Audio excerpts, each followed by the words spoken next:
What's shaking, everybody? It's the Obligatory Talkback, the show where we step outside the narrative and break down the story from our perspective as winners, the biggest winners since Charlie Sheen back in the day. I am a bigger winner than Charlie Sheen. I'm Ned Wilcock, your host and GM. In this Talkback, we're discussing all of Imp-Tab Avatar Blazed in the Daofei, which means today I'm joined by Thomas Ryan as Tonen Yoru, Christian Randall as Siwei Lang, and Evan Peterson as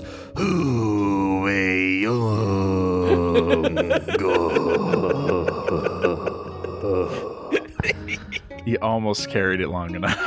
I thought the self-indulgence level was right up to par. Well, we have a big old campaign to talk about. This is the longest one that we've done. We've been doing this for, 9 months? I think we started in February? It was January. First week of the year was the session 0. Wow. Good heavens. Whoa. We've got some questions from our Discord that we're going to start out with. First one comes from Tim Rust. First few come from Tim Rust. Yeah, Tim. And the first one is, do we get to know what the spoiler bleep was from the last talkback? It was just Siwei putting the blinders into his goggles. Oh.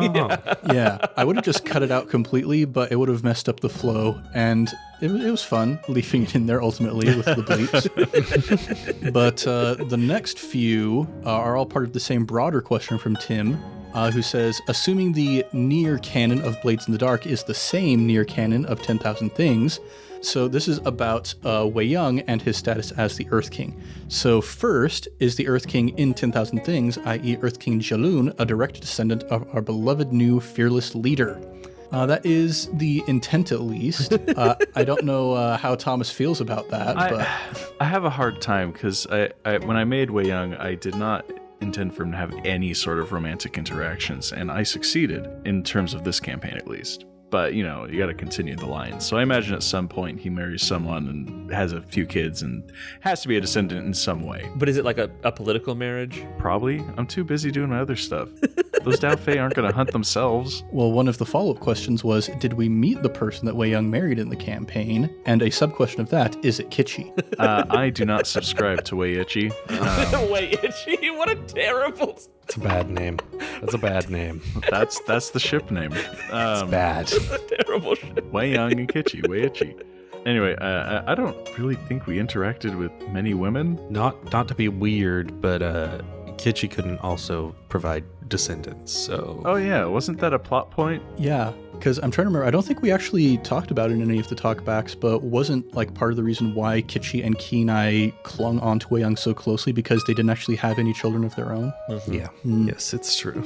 So, as much fun as the ship is, not possible. Is it fun? I'm having fun. It's fun that I get to say Wei Itchy, but... It's not. Well, we've got a golden opportunity in the form of Riven the Chemist's sister, who you left at the altar. Oh my gosh. That's true. Let's get back together. I left her at the altar for a reason.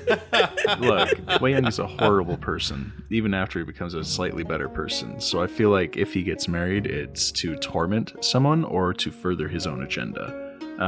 So I think he married Riven's mom. Oh my gosh. Moving on. Oh my gosh. Speaking of Wei Young being a terrible person, Earth King Jalun was also a terrible person, so you've at least got that going for you. Has there been a good Earth King? There's the one in Avatar who's kind of all right, but he's just kind of ineffective. Yeah, so we're going to talk a little bit about the canonicity, what we know about the various Earth Kings, because the other follow-up question from Tim is, how many generations are there between Wei Young and King Jalun, who we met in 10,000 Things? So I've done probably a bigger deep dive than I needed to about this. And the thing is, any Earth King who lived before King Kuei, i.e. the king that we met in the original Avatar The Last Airbender, we know so incredibly little about those people based on the actual facts that have been released. If you go on the Avatar wiki, there's a lot of people who've made a lot of assumptions about various different Earth Kings and what they may or may not have done. But when you go back to the source material, we know pretty darn little.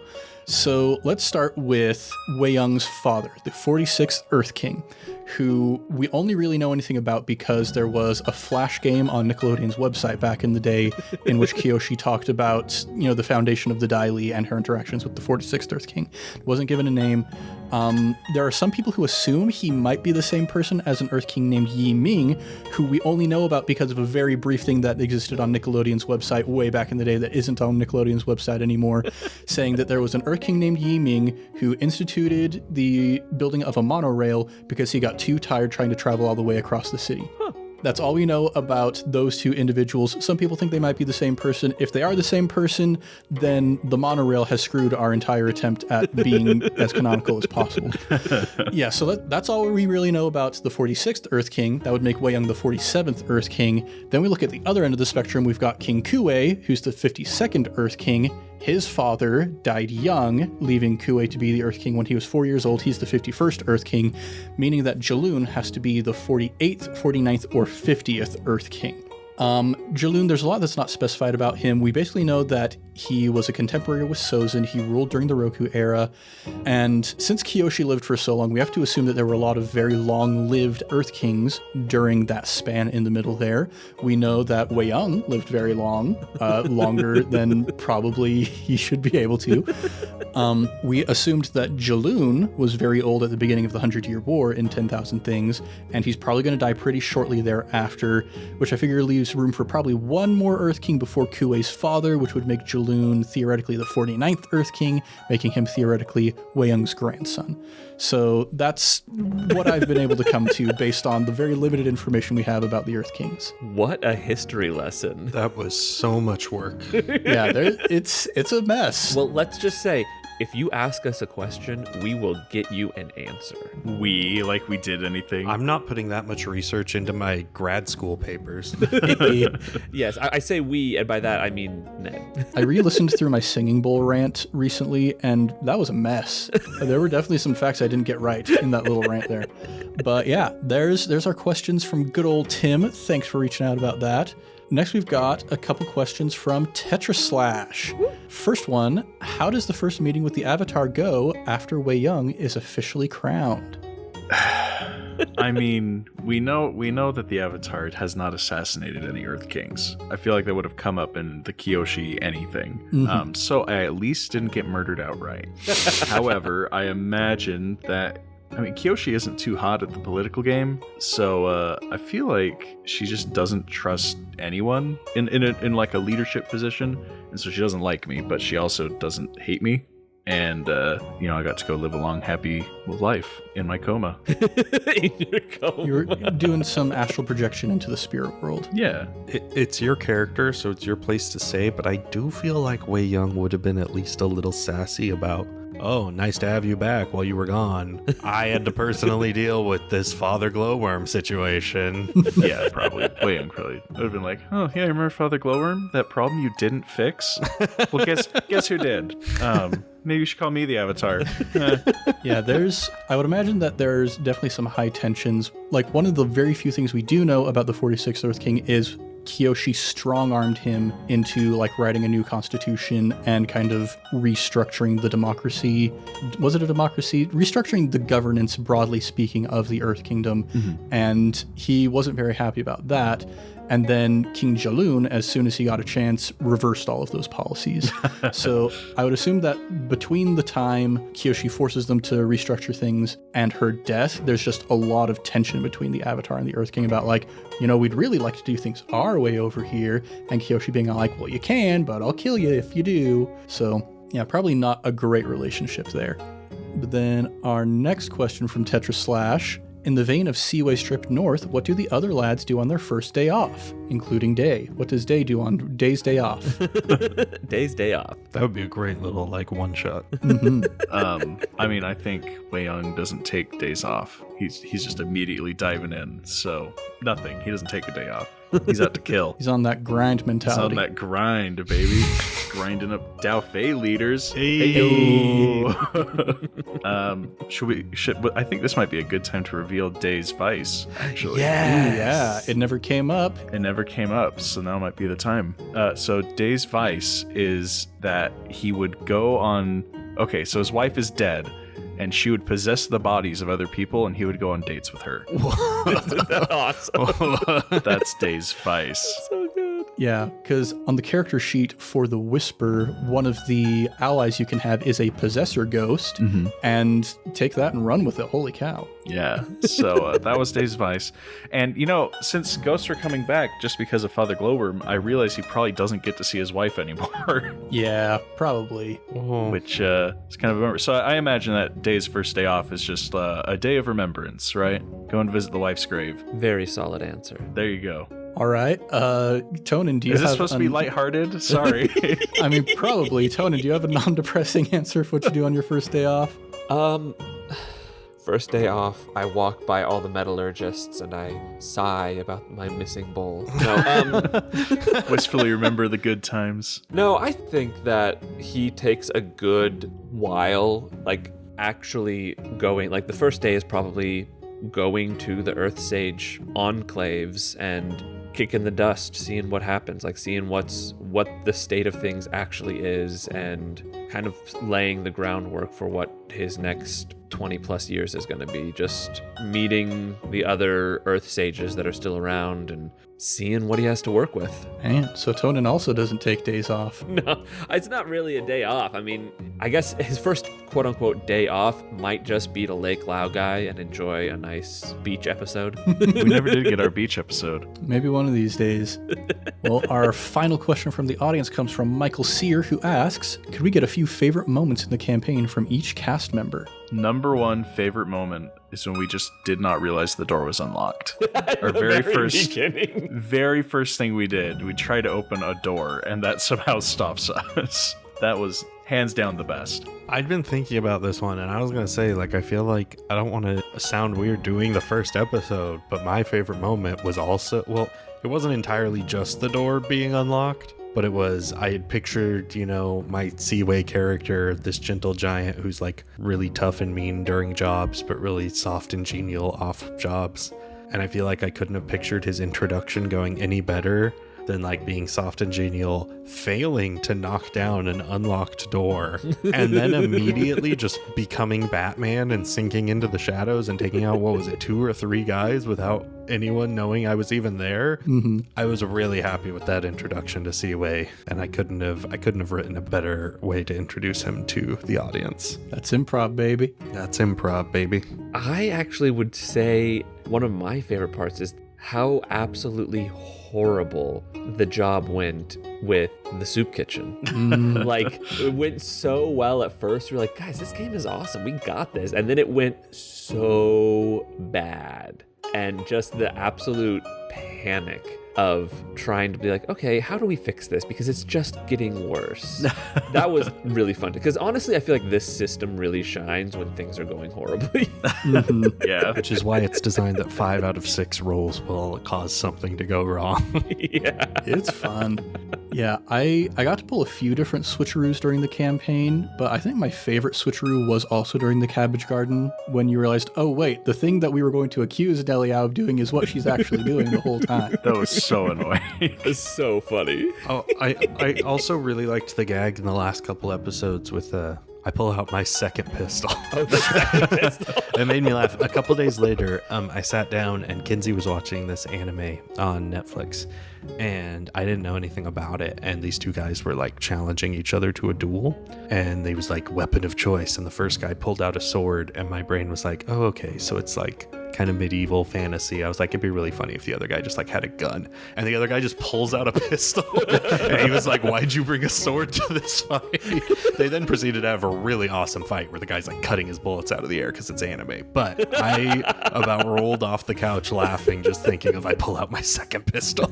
Yeah, there are a lot of really cool story beats in this campaign, but I think my favorite moments are the gags.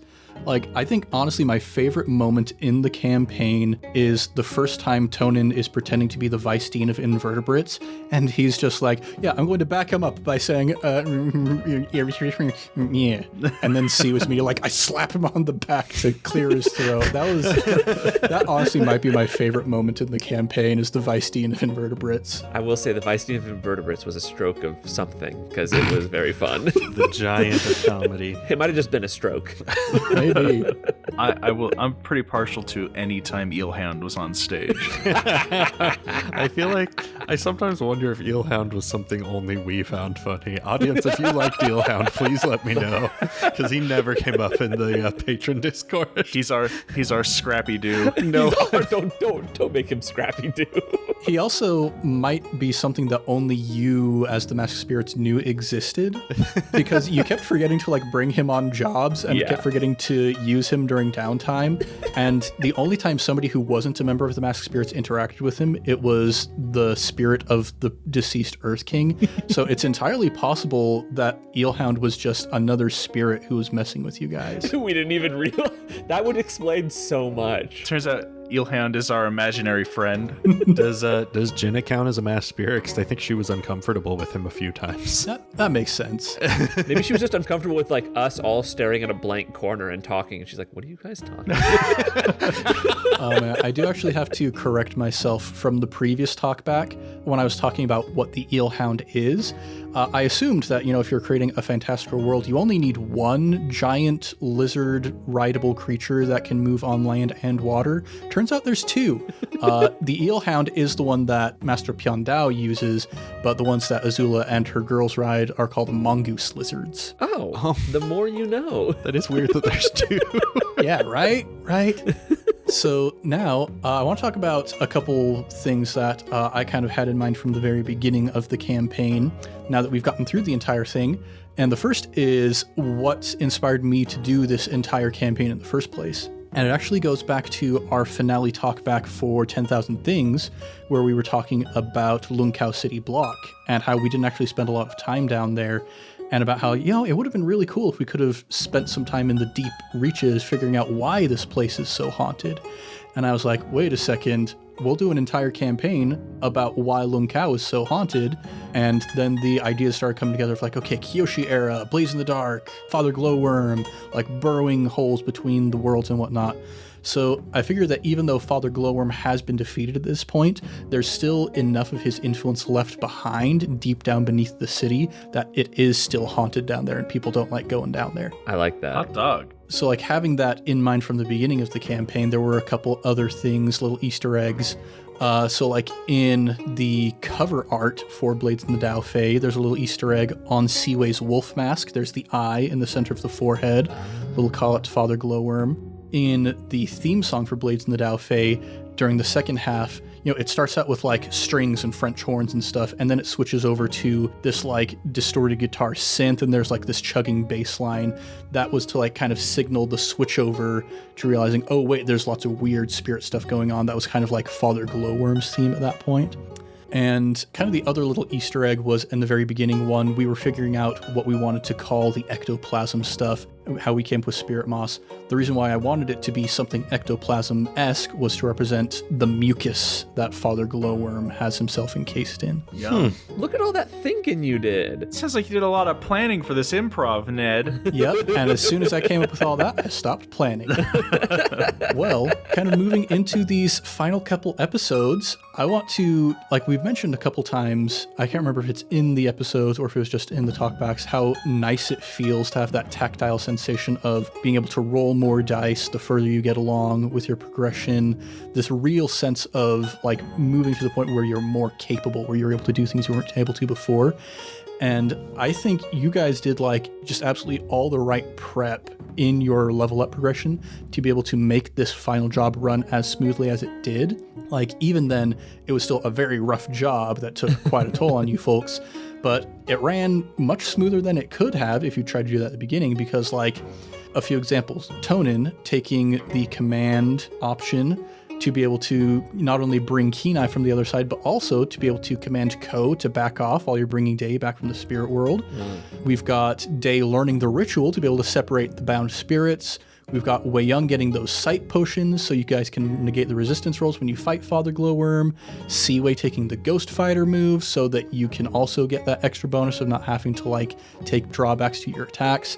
Like you guys just did all the right things to make yourselves be very effective fighting against Father Glowworm specifically at the end of this campaign. We are consummate professionals. Yeah, I'm going to say we totally planned all of it. We knew what we were doing, and it was intentional. Yeah, it was cool to see. Like, looking back at that first job, like we were talking about, where you forget to check if the door is unlocked, all the way up to we're killing one of the oldest spirits that ever existed and making sure this time he doesn't come back. It's just a great progression. I'm realizing something, by the way, that we did wrong in the finale, now that that's all been said. Oh, no. Killing a spirit takes like a significant toll on a person.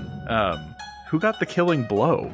I think it It was was Kenai, technically speaking. Because, like, this is major spoilers for the Kyoshi novels, by the way. If you're here, you got to get past that at this point. Anyway, when Karuk was out killing spirits in the spirit world, every time he killed one, it, like, made him feel hollow and empty for a while, and that's why he went so hard into partying, is because it made him feel something. So killing a spirit probably should have made whoever got the killing blow messed up. Well, Kenai was the one who made that final spike out of ice, but it was Tonin who was commanding Kenai. So, I mean, we already know that Tonin's kind of messed up. He seems Tonan's messed up. I mean, based on what he does on his first day off, he seems a little bit hollow after the events of this campaign. Yeah, I'm just walking around the halls of the Earth Palace, just kind of big sighs and Really happy with your life. Well, one thing that I kind of want to dig into is we did see a lot of family resolution happen during the course of this campaign, but there's a lot that I think still is going to need to happen in the future for our lads, and a lot that we haven't even really touched on. But we've got like the general theme of this campaign is full of terrible dads and great moms. I guess, Tonin, we talked about you trying to get your mom back to the palace there. But you kind of like at this point, you're running the Earth Sages, you're running essentially then the Yoru Sect as well. Well, I mean, your dad's still going to be out there trying to do whatever he can, but what do you think is like the future of the Yoru Sect's face-stealing powers and their relationship with Ko? I like to imagine that they are still around, even in like Aang's time. Like a very, very small, not even White Lotus, Black Lotus size, just a very small group of people doing sketchy stuff. I don't think Tonin goes out of his way to destroy it. I think he spends his time rather bolstering the true Earth Sages and like creating a more stable, basically turning his back on it and not wanting to go after it because he knows he would have to do even harder things if he did that. And you know what? He's done hard things, and that's enough hard things. Yeah. I figure that also based on what happened when a single member of the sect decided to kind of go public, everybody else is like, maybe we should be like even more in the shadows, making sure people don't see us, because we almost got entirely destroyed that one time Tonin kind of did his thing. Yeah, so I imagine that like they might, in my head canon is that the lady with the sheer shoe in the original Avatar, June? she might be like a descendant of Tonin's family and just doesn't use her face stealing as much, but really focuses But she on... still has all her face pieces. Or is that somebody else's face? No, it's her face. She gets paralyzed at one point, and I assume that when you're paralyzed, you don't have control over your face shaping stuff. She couldn't change it, but it would just stay the same. Oh, that's lame. Come on, you have to focus to keep your face changed. You said so. I mean, maybe she's good at it. I don't know. It's my headcanon. Leave me be. Let him have his thing. Well, other family stuff. Let's talk about Siwei. I don't think... Did you have anything written in your backstory about Siwei's father, or was he just kind of like an afterthought? He was... I didn't like officially write anything at first, but I remember thinking early on, like, what happened to his dad? And I basically was like, I don't know. If it might sound like a cop-out, but it's common enough. He just kind of left, you know? Got Siwei's mom pregnant and was like, I'm out, and bailed. Classic dad. I think one other family that I'd like to hear about is the Hu family, because we had Wei Young even like denied that devil's bargain because he didn't want Mama Hu and the two brothers to go missing. So there's got to be some sort of affection there at least. What do you think happens with the Hu family? There was no affection. I just didn't want to have to do a save the family arc. So It was pragmatic. I opted out. It was fully pragmatic. Thomas didn't want to deal with that. But I have a front row seat to some improv, everybody. I'm going to make everything up that I'm about to say. All right. So Wei Young has 4 people in his family aside from himself. He has mom, dad, and 2 brothers. Growing up, Dad was running the show, obviously. He was running Who Property Management. He was kind of a nightmare to live with. Because, he was the patriarch, he was running the business, he was just an all-around bad dude. And that's where Wei Young picks up a lot of his kind of scummier character traits. Always a big fan of his mom. Obviously, he tried to move her into the palace. However, I imagine that relationship may be a little bit strained since it was revealed that she had an affair with the Earth King at some point. And so that's kind of a lot to handle for a guy. But his brothers are cool. Always down with the brothers. I guess half brothers. And I guess half brothers. Yeah, I mean, they're half brothers. Let's be real. And he wouldn't want his siblings, people he grew up with his whole life, to get injured. So yeah, there was definitely some affection on that front. But yeah, that's kind of where I think it is. Not a big fan of Papa Hu. Strained relationship, but repairable with Mama Hu. And half brothers are cool. I almost imagine like every time Eelhound comes into the main hall, like, Wei Young, your father's here to speak to you. It's like, father? What father are you talking about? My father is the Earth King. My father died under mysterious circumstances. Well, there are a couple other individuals who I would like to follow up with real quick to see what happened with them. What did you do with Brother Hotaru after you specifically made sure to remove him safely from the battle there? I mean, that kid's a victim, right? Yeah, I would have liked to have brought him into the Earth Sages. I was thinking Wei Young would probably ship him off to witness protection because people would recognize him. But if you wanted to take him into the Earth Sages, then that might be the best way to handle it. Yeah, basically teach him like other things about the spirits and basically, yeah, because he's definitely a victim. And I don't know how much he was in control or how much he like it would play out how it would play out, but I would definitely want to like work with the kid and be like, hey, let's get you to a better place. Yeah, because I don't think we know whether the person who eventually becomes the Avatar is able to have any sort of say beforehand over whether they are the Avatar or not. I mean, it's a random selection process, so who knows? But yeah, if you're just a kid who's born with an evil spirit inside you, it's going to mess you up. So you're going to have to go through a lot of therapy with a therapist who's actually a therapist instead of a sleeper agent. Not the combat therapist. I like that we established that we got that other therapist back. The original one that everybody liked. That was a good move, yeah. Well, the other person I want to follow up on is Riven the Chemist. What do you do with that guy? We kill him. He's still in the cages, baby. We don't kill him?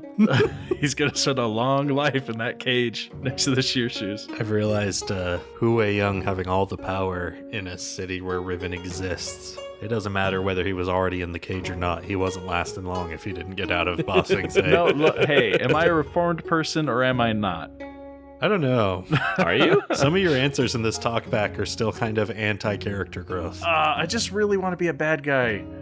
Look, he did go through character growth, and therefore he would not torture Riven the Chemist. But since Riven did make an attempt on my life, I think he would probably be banished. Ooh. Which I think is reasonable, right? I'm not going to kill him, but I'm not going to let him hang out. That makes sense. Banish him to the swamp or something. He can take over for Ari. I think that's what his name was. Yeah. Oh, yeah. Weilai's boy toy. Yeah. Yeah, we used to do a prisoner exchange. We'll take Ari, you take Riven, guys. Well, let's see. I have just a couple other quick little comments I want to go over. So one thing that I mentioned during the episode was the inclusion of the Secret Tunnel song. This actually was a little suggestion that came from one of our patrons, Cooldoom 2010. Before he actually became a patron, sent us an email like, hey, it was awesome when you had the Leaps from the Vine thing happen in 10,000 Things. If you could find a way to like incorporate the Secret Tunnel song, that would be like a cool callback. And so I kind of had it in mind of like, if the right moment comes up, that would be cool. And the right moment came up. That was really fun. Look at that. And one other little thing, I can't remember who it was who made a comment about the voice that I used as the Earth King when he was come back as a spirit. to do that voice, I literally just pinched my trachea and whispered really loudly. Whispered loudly. Yes, like this. It's not entirely very comfortable, but it's worth it for the effect. Yeah, obviously, man. Come on. You don't sound like you're having a good time. He wasn't supposed to sound like he was having a good time. Ned's the same man who once made an improv character who spoke entirely through inhale. Oh yeah, that's my robot voice. He got around it by saying it was a steam-powered robot so that every once in a while he could exhale. Yeah, so I guess the example is I am speaking like this, I am a robot, but then eventually my lungs get too full, so I have to exhale so I can get all of the air out of my lungs. Good heavens. well, any other comments from any of you lads before we wrap up this talkback?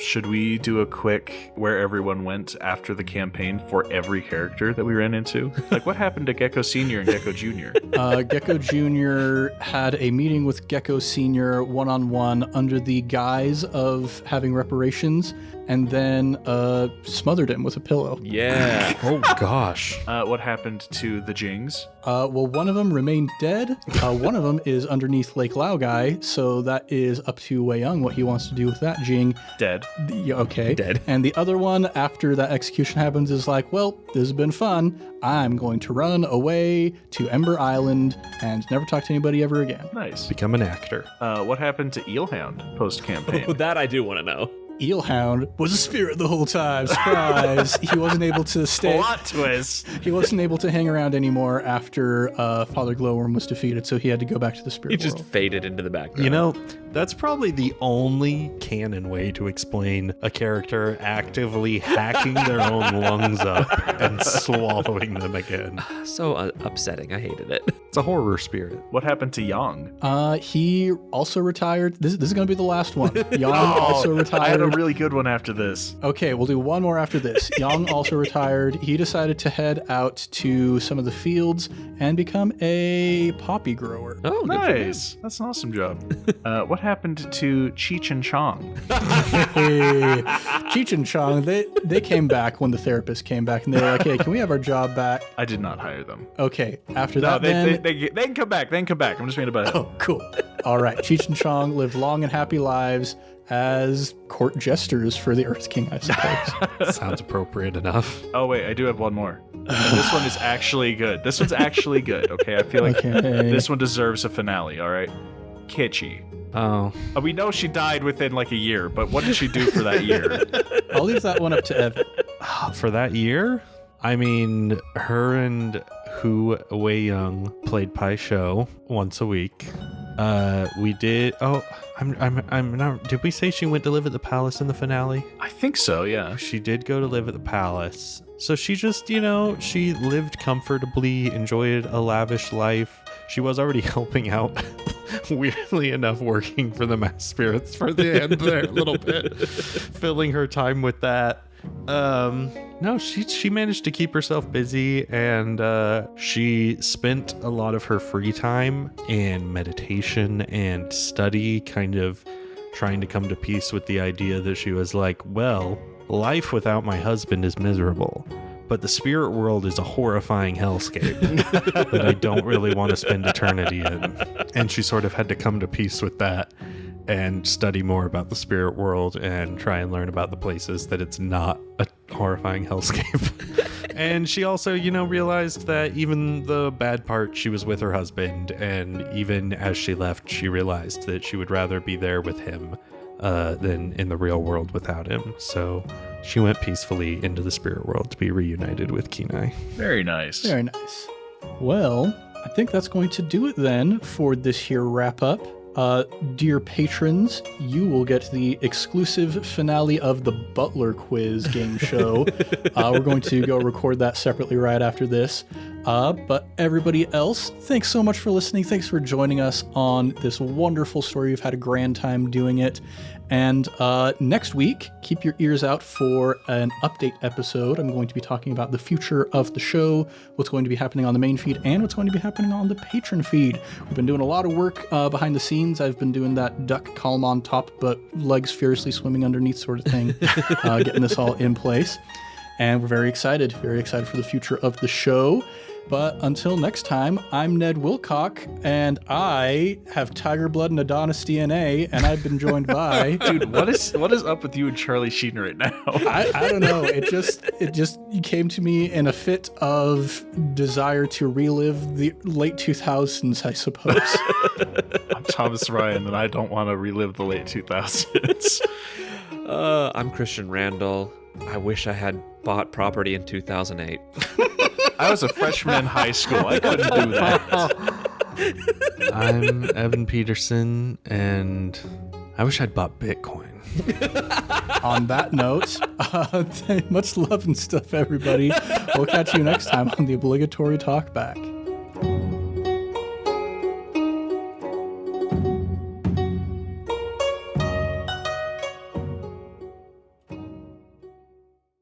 Christian just said Black Lotus instead of Red Lotus because... is it the Red Lotus? Yeah, you've been playing too much Magic the Gathering. Black Lotus is on the brain. Look, Black Lotus, man, if I had that card, I'd retire right now. There's the White Lotus and the Red Lotus, and that's it. Well, maybe Tonan's family starts the Black Lotus. Oh, I've been watching the HBO show The White Lotus, so that's all I think of now.